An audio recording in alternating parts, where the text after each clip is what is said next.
I'm Curator of Fine and Decorative Arts here at George Washington's Mount Vernon, and it's a pleasure to welcome you back for another Mansion Monday. I hope everyone at home is staying safe and well, and sort of having a little bit of time to enjoy the spring weather. It's still a beautiful day here at Mount Vernon. It's a little bit overcast outside, but a wonderful day, and nice to be in the mansion and just have a chance to show you a little bit around. Today, it's my pleasure to show you around the mansion's front parlor. The front parlor is one of the most special spaces to me in the mansion. It's also one of the ones that we most recently conserved and restored. And so I want to talk to you a little bit about the space itself, its history, how it was used by George and Martha Washington, and then explore some sort of specific details in the room that are new interpretive points that we've been working on for the past few years. So this space most recently reopened to the public in February of 2019. It seems like forever ago now. February of 2019, we reopened after a massive conservation effort and reproduction effort with the furniture in the room. The front parlor for George and Martha Washington was one of the most important spaces in the house. The parlor was the space where the family received guests. They sat here in the evenings, and George Washington and members of the family would read out newspapers and books and different things to different members of the family and whoever the guests were staying at Mount Vernon at a given point. This is also the place that elite visitors were received after being met at the front door by Frank Lee, the enslaved butler. Frank Lee would have brought them in here, the elite guests, into the front parlor where they would have waited on George and Martha Washington. Now, one thing I think is essential to establish at the outset about this space is that the front parlor was really Martha Washington's space. And that goes to 18th century room usage. In the 18th century, the dining room was really the domain of the man of the house. The man of the house presided over the dining table, and he's the one that sort of would serve, and he's the one that really you see the overwhelming art collection in there is really reflective of George Washington's sensibilities. And so that space in there, and so after dinner, the tablecloth would be removed from the table, the men would stay in the dining room, and the ladies would withdraw to the parlor, or withdrawing room, as they would have called a space like this in England. We sort of amalgamate several English spaces into the parlor. Martha Washington would have presided over the tea table in this room, which is the tea ceremony was very important in the 18th century. She would have served tea to her guests, both men and women in this space. So she was the center of attention in this particular room. She also was heavily involved with all the choices in this space, and particularly the choice of artwork. In this room, Martha Washington showed off her family. There are numerous family portraits in this space, and so the family portraits are really consolidated in this room, which was identified with Martha, and the Washington bedchamber upstairs. But let's sort of start with the beginning and how this room evolved over time. So you have around me is wonderful woodwork and paneling that George Washington installed between 1757 and 1759. Washington at that point was still a bachelor. He knew he was going to get married at some point, and he wanted a sort of more impressive gentry house than his father's and elder half-brother's house. And so that's when he was expanding the mansion to 2 full stories in height. Washington at that point installed this magnificent paneling that we see around the room. And at that point in time, this was the most ornate room in the house. And so you can see some of that woodwork here. We'll start with the mantle and overmantel, which is often in these 18th century houses where you see a lot of the ornament concentrated. This is a pattern taken from one of the popular English pattern books of the time. And you see how the architectural elaboration, that most of this work is done by a carver who was here in Virginia, and he did all of the carving that you see on the woodwork, with the exception of Washington's coat of arms, which we will come back to in a minute. The room, or looking around the room, the space is paneled, fully paneled. And you can see these panels here behind the portraits of George and Martha, and then over here on the sofa wall, that is wooden paneling, which was some of the most expensive, elaborate architectural treatment you could have had at the period. You also notice these doorways. Let's start with this. Let's look at this doorway over here. They have this elaborate classical ornamentation, the sort of pilasters on either side of the door, and a pediment sort of in the ancient Roman style. That was very common to see in elite parlors of that period. At that point, Washington had the woodwork installed, and then the ceiling was installed with a rococo, or sort of a very flowery ornamental ceiling, but he changed that later in life, and we'll talk about that in a second. So at that point, Washington knew he was going to get married.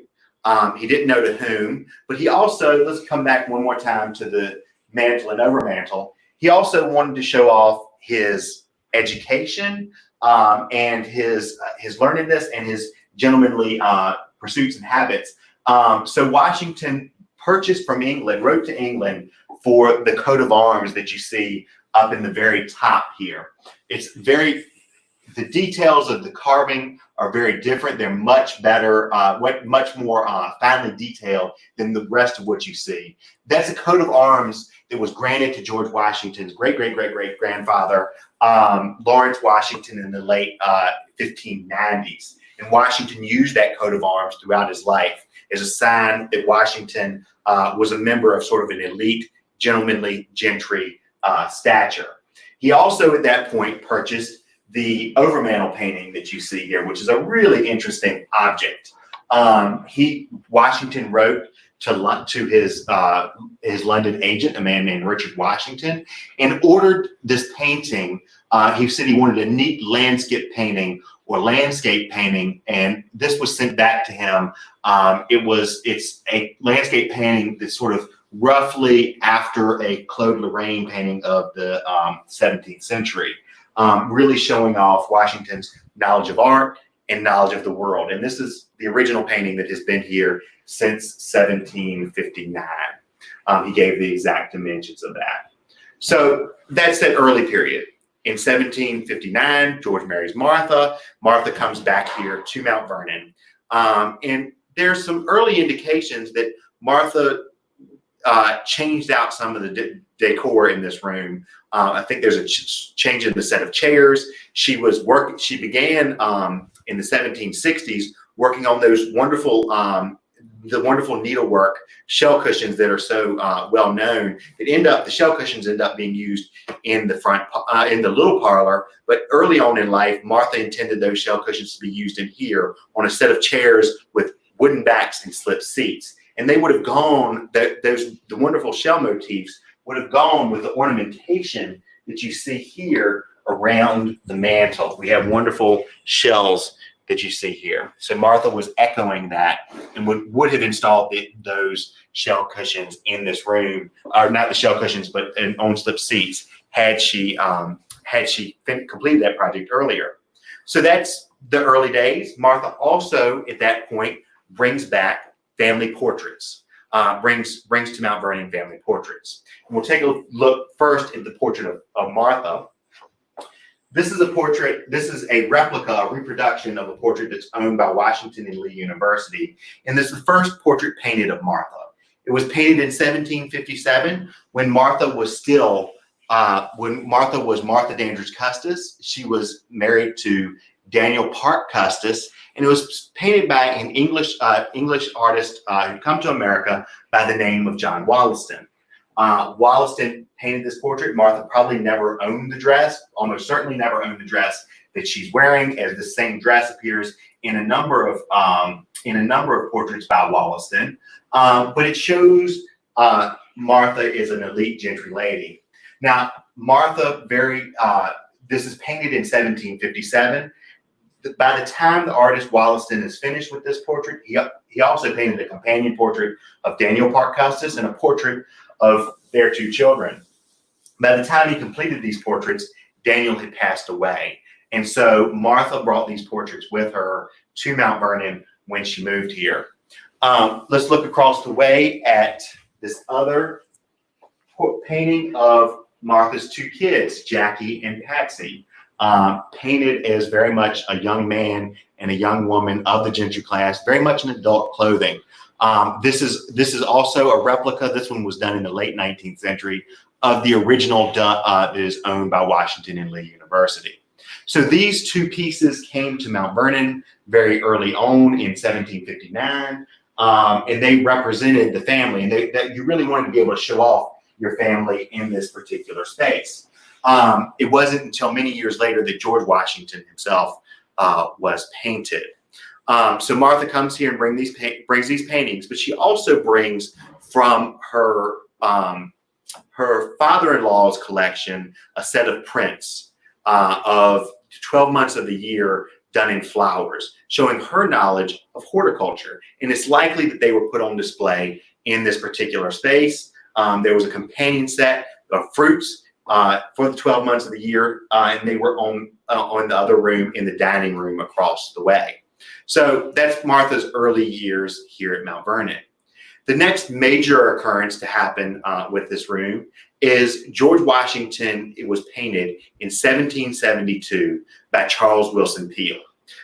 He was painted as a companion portrait to the portrait of Martha that you see over here on the right. This is, again, a replica of the original that's in the Washington and Lee collection. Actually, it's on loan to us here at Mount Vernon, so I encourage you, when we open back up, to take a look, to check it out. It's an incredible portrait, and it shows Washington in his uniform from the French and Indian War. Washington as the sort of, in his role as a colonel in the Virginia militia. This portrait, and so Washington's, even though the clear colors and the Virginia Regiment colors, Washington has had the costume slightly updated by the artist to reflect what was the most current taste in 1772. And Washington would have been 40 years old when this particular portrait was painted, the very first image of Washington. It's always interesting to me to note that George Washington wasn't painted until he was 40 years old. The man whose image is the most well-known in America to this day the first image was created over halfway through his lifetime. Washington in this portrait is standing in a sort of creation of what Charles Willson Peale imagined to be a scene in the Ohio Territory. So you have mountains behind war. He also has in his pocket his orders of march, which is really wonderful. And then he has this sword here, which is a small sword that remains in Mount Vernon's collection today and is actually displayed below the original portrait in our museum. So that's the first portrait of Washington that's painted in 1772. 1772 is just a few years before the American Revolution breaks out. And that's when we have our next major update to this space. The wires, ordinary mahogany chairs with slip seats, very sort of, they were sort of wonderful, nice chairs of the period, but they were sort of a stature. This space could have been used at that early period very much interchangeably with the dining room, because they were also very much like dining chairs. So in the 18th century, room usage is very fluid. So if at a particular time of year, if it's nicer to be in the parlor to dine, the Washingtons could have dined over here, or they could have dined over in the dining room. So there's a little bit of flux that happens over the course of the 18th century. Now, a lot of the restoration in this particular space was spurred on by discovery of an account book kept by the Fairfax family in neighboring Belvoir Plantation. Now, you might ask, why does that matter? To 1763, they were in London and they purchased a tremendous amount of furniture to furnish their own house at Belvoir, had it shipped over here and used it there for the next decade. When they go back to move to England permanently in 1773, they decided to sell off all the furniture in the house, and Washington presided over a sale of everything in there. Now, the sale happens in 1774. The conditions between England and The colonies are quickly deteriorating, and Washington doesn't have access to his usual mode of purchasing furniture, which is to write to his agent in London, have him get the furniture, purchase the furniture from a London furniture maker or an upholsterer, and ship it over here. So Washington has access to some of the most stylish furniture that existed in the Virginia colony at that point. And also at that point, Washington is adding on to the mansion. He adds to the south wing, which is where the Washington bedchamber and the Washington study are. And to the north, he begins adding the new room. So Washington needs a lot of furniture, and he buys a lot from that particular sale. But George William Fairfax, who owned the furniture, wrote a letter to Washington and said, "Thank you for overseeing the sale of my furniture, but when you sell the furniture, please keep a couple of groups of the furniture together. I want them to be sold all together." One of them was the suite of furniture in the blue dressing room. The blue dressing room was a really elaborate space, and I'll talk about that more in a second. But then later on, Fairfax wrote to Washington and said, "As to the furniture in the blue dressing room, I beg your acceptance of it, basically as a gift." And so until this document showed up in 2013, we had no way of knowing what the furniture was in this, and a sofa, one of the first sofas in the country. Washington, by the time the furniture gets here, Washington has gone to Boston and is taking command of the Continental Army. And after the war, Washington gets back to Mount Vernon, and Fairfax writes to him and says, "Whatever became of that furniture?" Washington said that he got it, but he'd forgotten that it was a gift, and he offered Fairfax that he would pay for it. He also said in that letter that he really wanted to keep it. Basically, he says, because it seems we learned a little bit about that furniture suite and why it was so impressive. Over the course of the last 5 years, we've worked to recreate this furniture. None of the original pieces of it survive, and we've worked to recreate this furniture as best we can using those period documents. The documents are really, really detailed, and so we were able to pick out each individual element of these furnishings from those documents. So let's start with one of the chairs, and I'll pull one out right here. These are these chairs. It's called a back stool.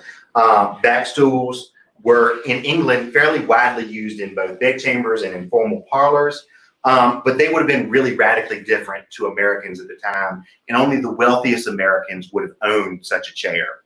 The reason is because of the elaborate use of textile in these chairs. There is a silk and worsted wool textile, and textiles were really expensive in the period because they required so much labor, and the materials were difficult to get. So this would have been something radically new when the washing as a gift. So imagine in the 18th century, people would have been used to sitting in chairs with wooden backs, not really all that comfortable. And then a chair like this arrives, it's very much comfortable. It's got this wonderful curvature to the back that sort of hits you at exactly the right spot. And so it was the beginning of the introduction of comfort into American homes.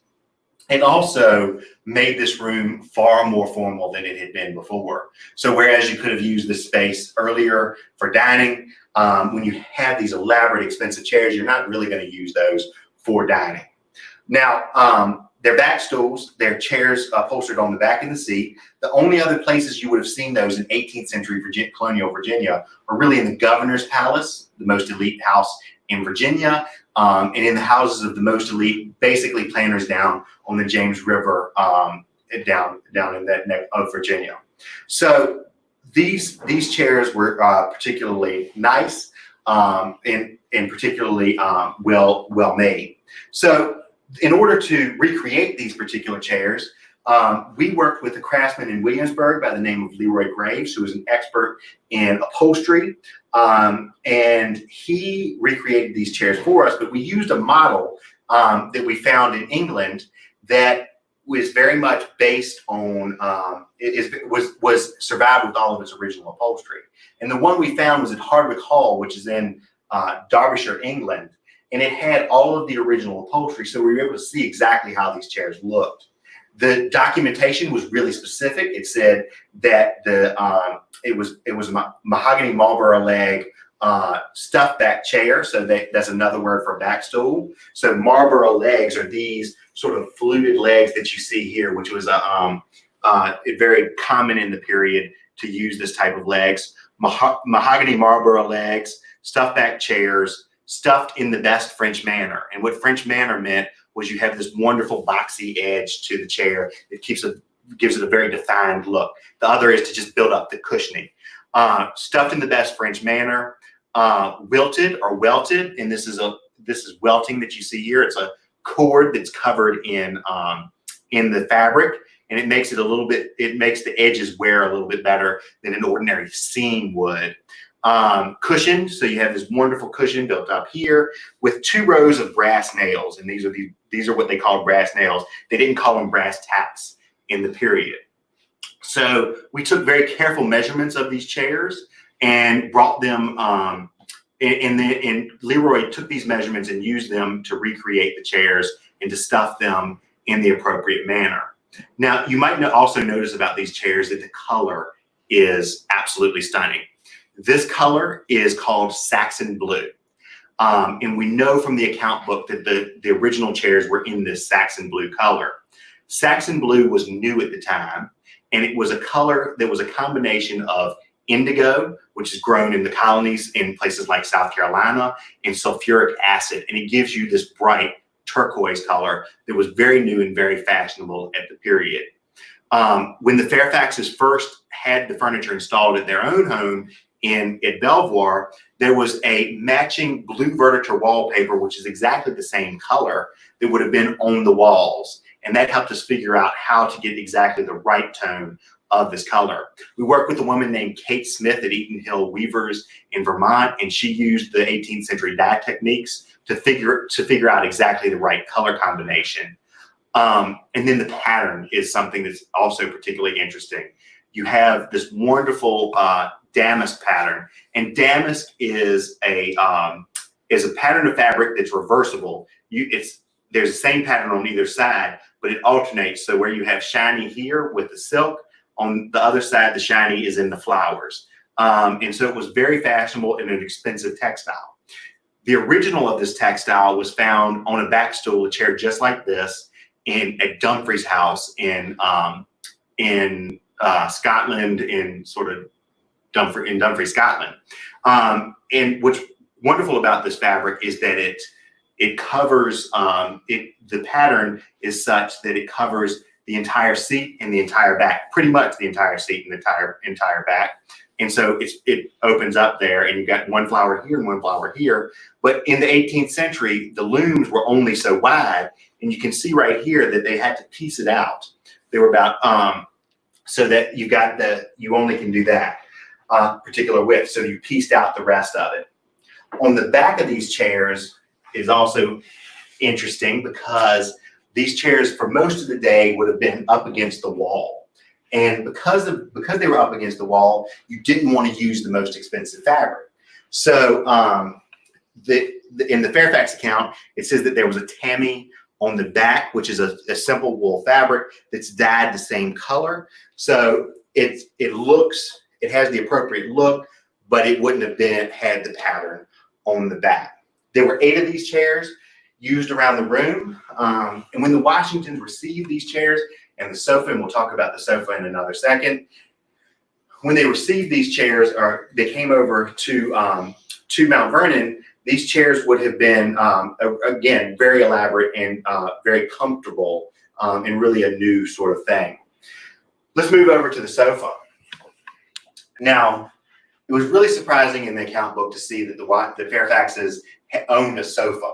Sofas in the 18th century were some of the most expensive forms of furniture, again, because of the extensive use of textiles here. And they really weren't all that popular in Virginia. In fact, the Fairfax example is the first sofa known to exist in 18th century America. I mean, 18th century Virginia. There are ones in northern colonies like Philadelphia and Boston, in northern cities like Philadelphia and Boston, but they really don't exist here in Virginia. And they really introduced a new style of seating to Virginia. You sort of lounge in a sofa in a way that wasn't really possible in other forms of furniture, with the exception of an easy chair. So we worked really hard to figure out how this sofa looked. There was a little bit less evidence on the sofa in that account book, but it says it gave us, it said the sofa with 2 bolsters. These are bolsters, and they were to match the chairs. And so if you go to period paintings and look at the paintings, you see that when back stools have these wonderful built-up seats, you also have a built-up seat here on the sofa. So there's no separate cushion, or what they would have called in the 18th century a mattress. And this sofa was found, the original of this was found at Dumfries House, again in Scotland. And it's got that wonderful, what we today call a camelback design to it, and with the mahogany legs, and it's made to match these chairs. So it's really wonderful to bring that back and show an entire suite of furniture. That's another thing to note. It showed your wealth and level of status to have such an elaborate suite of furniture, but for it all to match, which meant you bought it all at once. And that continues on to the window curtains.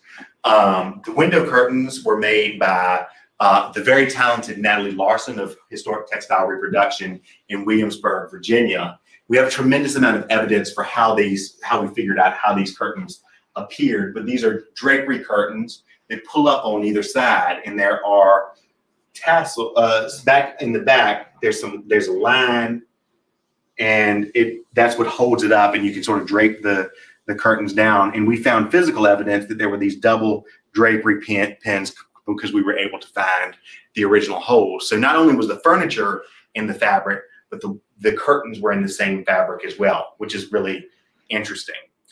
The Washingtons got this furniture in 1774. George Washington comes back after the American decoration doesn't quite work with the furniture in the room. So the Washingtons update the paint, and they put this wonderful color that you see on the wall, what they would have called stone color. And stone color is really, it could be gray, it could be cream, but it's the variations that you see in stone. What they're trying to imply with this is ancient Greek and Roman buildings that are made of stone, and so they're trying to sort of, everybody knew this was a wooden paneling, but they're trying to imply that the cool classical antiquity, and by using that. At the same time, the space transformed a little bit for the Washingtons. It became the formal entrance to the new room, which is over across the way. And so the Washingtons, what they did was they had the room repainted, this wonderful stone or cream color, but they also had the ceiling redone up above in this neoclassical pattern. That's very much reminiscent of what you see in the new room. In fact, it was done by the same maker. It was done by the same maker. That neoclassical pattern really unified the two spaces. So when guests arrived at Mount Vernon, they would come in through the central passage, come through the single-story front parlor, and then they would have gone into the 2-story new room, and it would have been a surprise and an exciting moment for them. So that gets us to the 1780s with the Washingtons. At that point, there have been lots of changes with the family. So at that point, you have Jackie, both Martha's children have passed on by that point. So the double portrait of them is particularly evocative. And so 2 of the grandchildren come to Mount Vernon to live. But then also immediately after the American Revolution, the Washingtons receive a gift from the Marquis de Lafayette. And it is a painting of him and his family that likely originally hung above the sofa here. That's why you see this blank space.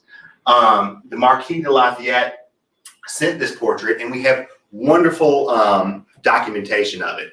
The Marquis de Lafayette had his son, who he was handing to his wife. Both he and his son were in an American uniform, and then the daughters are there as well. And Washington said he was going to hang it in the most appropriate place in the house, and for various reasons, including some damage that happens to it later, we know it was in here in this room and most likely in this space. Now, that portrait belonged to the Washingtons, but it disappeared in 1802. It should have gone to George Washington Parke Custis, who is Martha's grandson, along with all the other family portraits in the room. But after that, we sort of lose the trail on it. And we don't know where that portrait is today, or even if it still exists. But in this, because it was such an important piece in this room, we have left a space where it would have been, and we use it as an interpretive tool to talk about that particular painting. So very, very important to this space. The Washingtons, the room stays pretty much the same through the 1780s. There are a couple of additions to it, including a portrait we'll talk about in just a minute. But really the next change comes in 1797 when the Washingtons come back from the presidency. In 1797, they likely repainted the room, freshened it up. They rehung all of the paintings because they had additional paintings to bring to the room, and they added in some additional details. So you can see the then current iteration of the Washington family through these pastel portraits. These are reproductions. 4 of the 5 are owned by Mount Vernon, and the 5th is owned by Washington and Lee University. So these are portraits painted in 1796 of the Washington family by an English artist by the name of James Sharples, who did these wonderful profile portraits. Here you see the first one that you're starting with over there is George Washington Parke Custis. Then you have Martha. Then you have Nellie Custis. This is basically the household as it was in Philadelphia in 1796. Then you have George Washington. And the last one here is George Washington Lafayette, who came here and lived with the Washingtons for a few years, for some time during the presidency. And I will stop right here to just note, if you have questions, please feel free to add them in the comments, and I will address those in just a minute. But the Washingtons also brought back some really fashionable things from Philadelphia. One of the key pieces to this is this looking glass that you see back here. This is a reproduction that we've done based on the original that's in another institution. The original survives with lots of the bits and bobs that are missing because it's a very, very delicate piece, but this piece was created for us by Eli Wilner and Company of New York City. It was a very expensive looking glass in the most fashionable taste at the time, the neoclassical taste, sort of that light, airy taste that you're seeing. It sort of comes up in, it's the things that they're being dug up in Herculaneum and Pompeii. It's really alluding to those wall art. The looking glass was given to Nellie Custis, the granddaughter, in Martha Washington's will, and it descended in her family until it was purchased by another institution in the late 19th century. Then we also have these 2 wonderful mirrors and brackets that survived in bits and pieces as well between several institutions. You have these wonderful brackets at the bottom and the mirrors, and then the top ornament, very much like a similar pair in the new room. And we were able to reassemble and have these reassemble the design and have these recreated by a Philadelphia artist or Pennsylvania artist by the name of Rob McCullough, and then a Virginia artist by the name of Peter Miller. They recreated these mirrors and brackets for us, again in that wonderful neoclassical taste. You see argan lamps on them. These argan lamps are wonderful pieces that they were Sheffield plate, which means they're copper bodies that are covered with silver, so it makes it look like it's a whole body of silver. But argan lamps were a new technology in the 1780s and 1790s. They burned whale oil, and they burned with the light of 10 candles. So they were one of the new innovations at the time. But you wanted to get that light out into the room. So they're sitting here in front of these mirrors, which was often, they were often used in that way. So you have the wonderful argan lamps, the mirrors and brackets introduced in the 1790s. And then the portraits, you have a couple of other portraits that are introduced here as well. Really, one's a little bit earlier.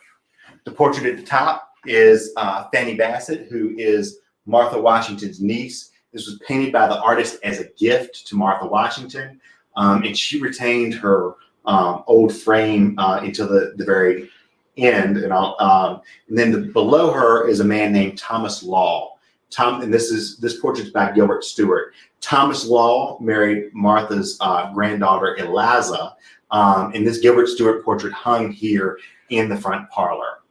So for all of these artworks, we've paid very careful attention to every level of detail about them, including the frames that are on them.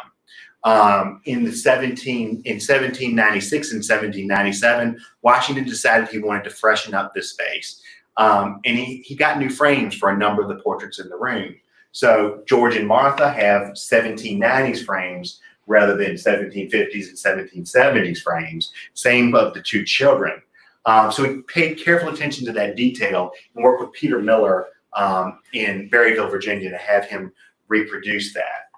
Another aspect of this room I'd like to point out is the fireback, which is very wonderful. It's very cool.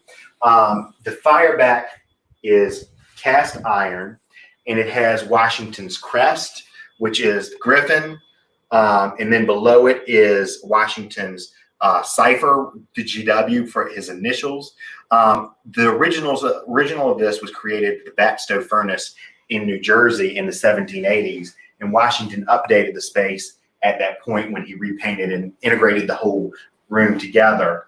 The original had some damage, and we had to take it out as part of this process, but it gave us the opportunity to reproduce the fireback, and that's what you see there.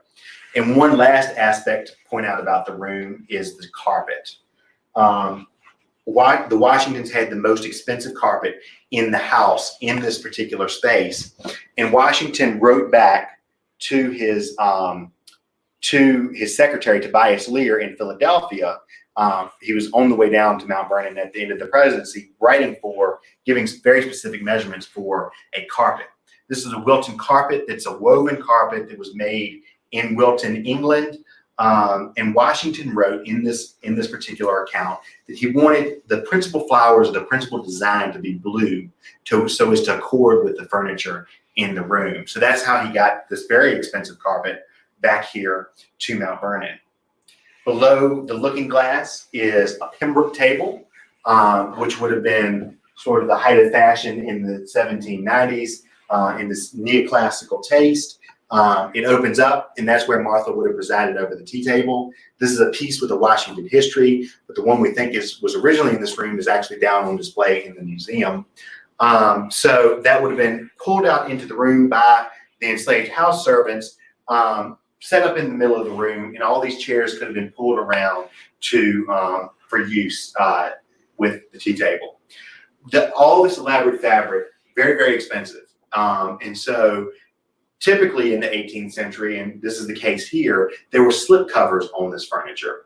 And the slip covers were of a less expensive material. So in this instance, it was a check fabric, like we see it today and sort of laugh at. It's sort of what you think of as a picnic table fabric, but it was a nice fabric in the period, and it would have covered this fabric up so to prevent, most importantly, to prevent light damage. But also to prevent soiling when it was in use. So a lot of time when this furniture was in use, it would have been, these slip covers would have been on it. And Natalie Larson and Justin Squazzaro made the fabric out of Vermont. And we do have slip covers for it, and we put those on from time to time. And even the little bolsters have their own individual slip covers to protect them as well. So I've sort of taken you through the room, and now we'll take questions. Great. Adam, Meg would like to know what sort of get-togethers happen in this room, and are there any memorable examples you can share? So that's a wonderful, wonderful question. What get-togethers happen in this room? And it's something we only know snippets about the events. We can sort of interpret period evidence to say that pretty much everybody famous who came to see George and Martha Washington came into this room, and they were received by the Washingtons in this room, but there are very few specific accounts of it. One account we know of is Benjamin Henry Latrobe, who is an English architect who later becomes architect of the Capitol. Latrobe comes here to Mount Vernon, and he says that in the parlor, the newspapers were laid out here in the morning. So we know that that was a period, that was a practice that the Washingtons had. We also know that the family gathered here in the evenings, and this is probably the space they gathered in just before George Washington passed away. And what George and Washington would read to the family from books or from newspapers, and members of the family would read whatever was interesting to them, to each other. So those are the specific instances we know of people using these spaces, but we know tea took place nearly every day in this room based on period practice. We know everybody, everybody who was of an equal social status would have been received in this room. So those are the memorable events that we have sort of record of for this space. I wish there were more accounts of it. We actually also have a couple of accounts of the way the space appeared. The most evocative of them is written by this Polish nobleman named Julian Niemczewicz. And Niemczewicz writes exactly what appears in the room, and he in incredible detail, and that's how we know exactly what that portrait looked like, because Niemczewicz wrote all the details of it, and he went around the room and described a number of items, and you see that for another several rooms in the house. So it's counts like that that help us out. They probably played games in here in the evenings, but they would have used it for really all manner of things. And Adam, Kimberly would like to know, you mentioned that an elite guest would be here. Who would be considered an elite guest?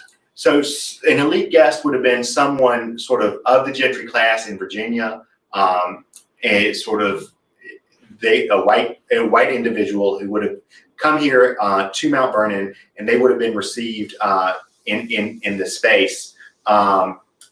So if there were a tradesman or someone, Washington needed to do business with, but wasn't considered to be his social stature, they would have met out in the Central Passage and done their business with Washington. There are also instances that you see, we don't have specific instances of the Washingtons doing this, but we know from the accounts of the Carters down on the northern neck of Virginia that often enslaved people, if they came to the mansion house, could have discussed their business with the Washingtons. The further out enslaved people could have done their business with the Washingtons in the Central Passage. So it was really, I mean, the 18th century is a century of hierarchy in social classes. And so it was really the job of the enslaved butler to decide who was of that social class. One other sort of anecdote to add about it is in Virginia, there was an account of a man who was of the upper gentry class, and he came, and the butler brought him into the house and sat him in the Central Passage, and he thought he should have been taken straight to the parlor. And so he, against all sort of, because he was dressed a little bit more roughly than he ordinarily would have been, and so he went straight into the parlor, which was breaking all sorts of social norms to do that. So there are striations and hierarchies in all of this 18th century, all these 18th century houses. So Adam, Lori would like to know what objects date back to the Washingtons in this room. The objects that date back to the Washingtons in this room there are only a few that date back to the Washingtons. Those are the portraits of, we can actually turn around and look at it if you want to, the portraits of Fanny Bassett. That's the original portrait. Just below her is the portrait of Thomas Law. And then the other portraits are the painting of the neat landscape. That's an original painting. And then the coat of arms up top. There are other period objects in the space. They were made at the time but weren't owned by the Washingtons. This wonderful garniture set, Chinese export porcelain, the table behind us, and some of the implements in the fireplace. Those are all period objects, but not Washington objects. Unfortunately, the originals from most of these objects do not survive, or either they're like the pastels and they're so sensitive to light that they can't be put on display. So Adam, David would like to know, would the ornamental mantle and door framing be created locally or imported? That's a good question. And you see different answers to this in different places. And the door framing and the mantelpiece here in Mount Vernon, they were both made locally. We don't know exactly know who the carver was, but it was made here locally by someone who was able to do this. And you'll see his hand probably in several different houses here in this area. The Fairfaxes, on the other hand, for their really ornamental spaces, they ordered them from England. But that's really a narrow group of people, narrow group of folks at the very top of the gentry class who were able to do something like that. And Emily would like to know, did Martha choose the furnishings in this room? So that's a good question. And Martha certainly played a role in the choice, and she probably did choose. When you look at 18th century documents, it's often the man of the house who's writing them. So you have to read between the lines to see when the lady of the house, what role she played in this particular, in these spaces. And for instance, I'll sort of give an example of that. Before Washington was married, he wrote to England and said he needed wallpaper to furnish a number of rooms. He didn't give color, he didn't give, he just gave dimensions and said basically send one of them needs to be appropriate for a dining room. The rest of it, just send me wallpaper. Martha gets here and you see his letters immediately change, and he gives incredible detail when he buys the blue bedstead for the second floor, which is now represented on the second floor. He gives size, he gives color, he gives material, all of that stuff, and that's Martha speaking. And I think it really was her choice to put this furniture in this room. And a lot of the portraits in here really are, we don't always specifically know her role in the commission, but particularly the portrait of George. George writes a number of letters in the time period when Charles Wilson Peele is here, and you can tell he really does not want to sit down for this portrait, but he does. And I think that's Martha saying, really want you to be represented in here, and she's looking for it. She's the one commissioning a lot of this. And Adam, an interesting question from Daniel: is there a reason why George Washington's portrait is facing the other direction in the families? That's a very, very good question. So these portraits, it's a little bit, it's difficult. It was difficult to figure out the placement of these, and this is our best guess as to what the placement would have been.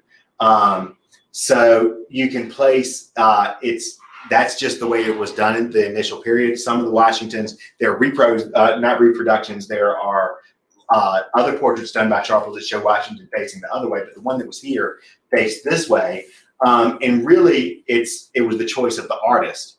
And so we had to figure out the placement, how it was placed in the room. And this was the way that worked the best, because you have one that's square in Nellie, you have George, you have Martha, they're both looking at each other. And then the two young men are sort of forced facing the same direction. And we tried a couple of different placements.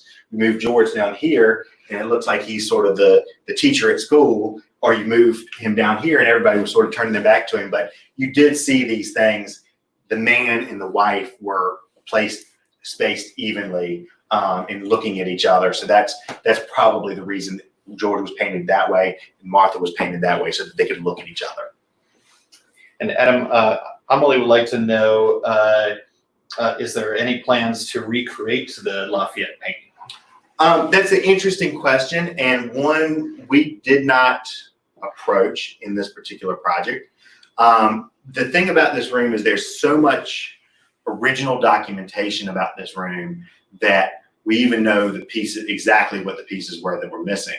But we don't know who the artist was. We don't know exactly what it looked like. So we didn't want to sort of fake something up to sort of detract from all the details we know about the space. It's something I have friends who've done their own artistic representations, including our own Mary Thompson, who created a Picasso version of this painting. But we don't know exactly what it looks like. In so many instances in this room, we did know what they look like, so we felt it would detract from the space. And Adam, Geraldine would like to know, was there a chandelier? That's a good question. There was not a chandelier in the space. There's been a lot of debate over the years about whether there was one in the new room. There turns out not to have been, and there wasn't one in this space. Chandeliers were really, really, really expensive, and very few houses had them. The Washingtons did have one in Philadelphia, we know that, but it was one of just a few in the colonies. So very few of these actually existed, but none at Mount Vernon.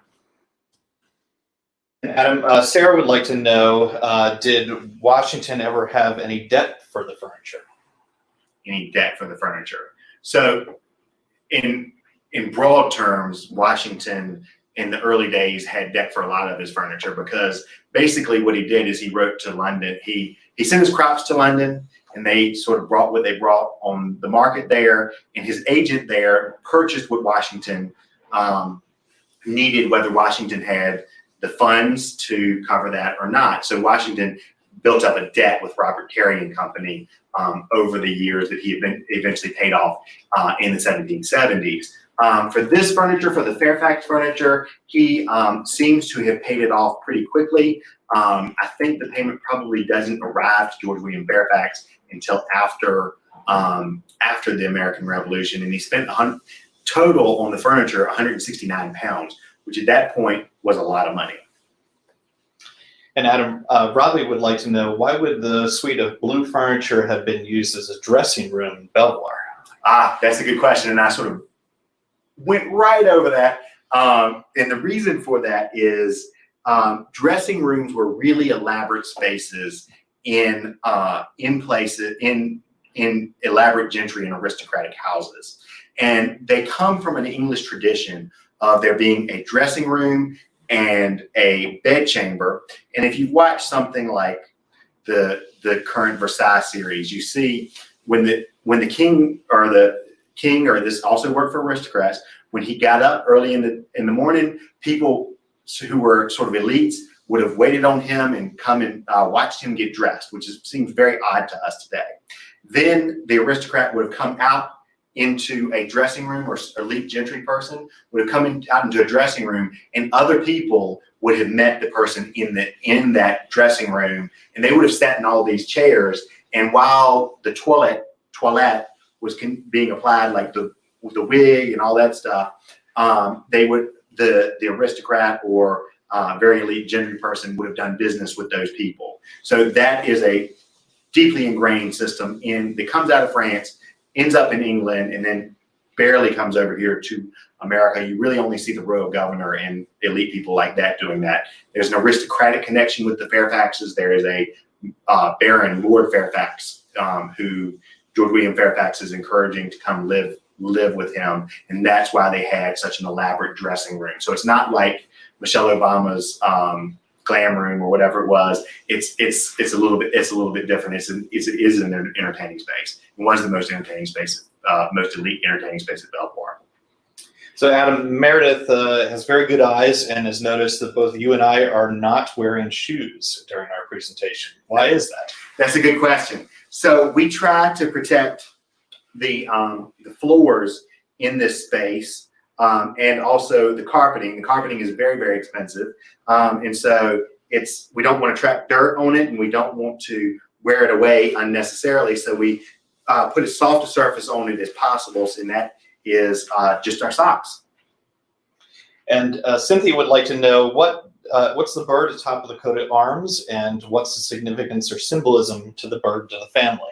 Well, interestingly, I went down a little rabbit hole with that 2 weeks ago, because there was a question about Washington's coat of arms and what is on Washington's coat of arms. A coat of arms is issued by a public body, and so his ancestor received that coat of arms.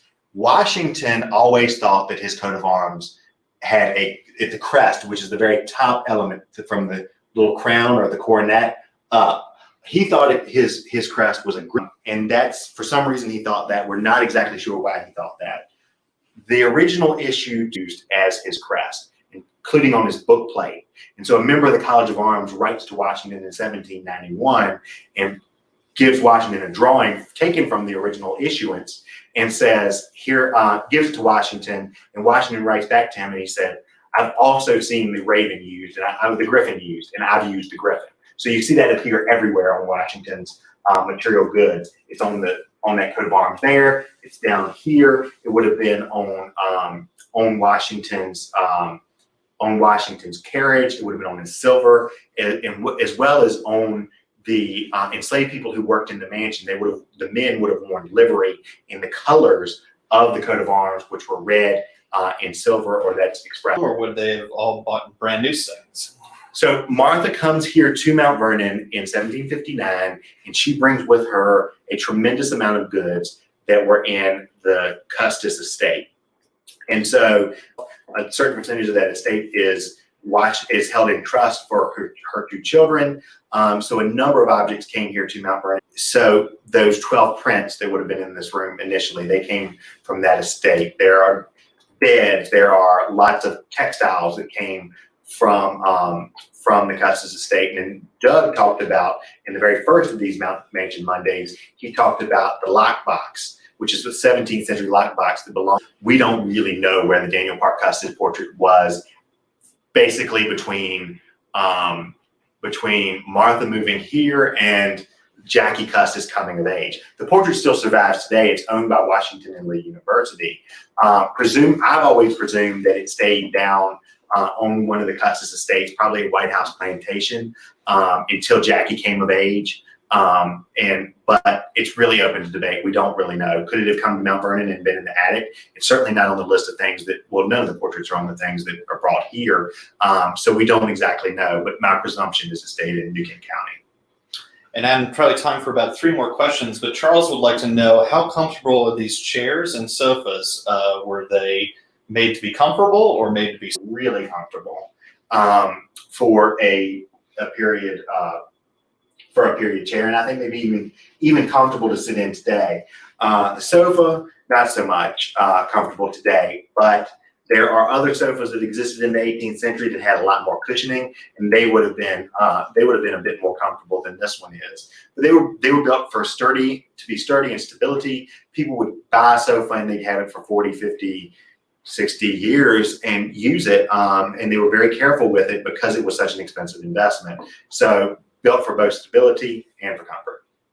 And Adam, Jess would like to know, would this have been the most important room in the house during Washington's time? Depends on the time period.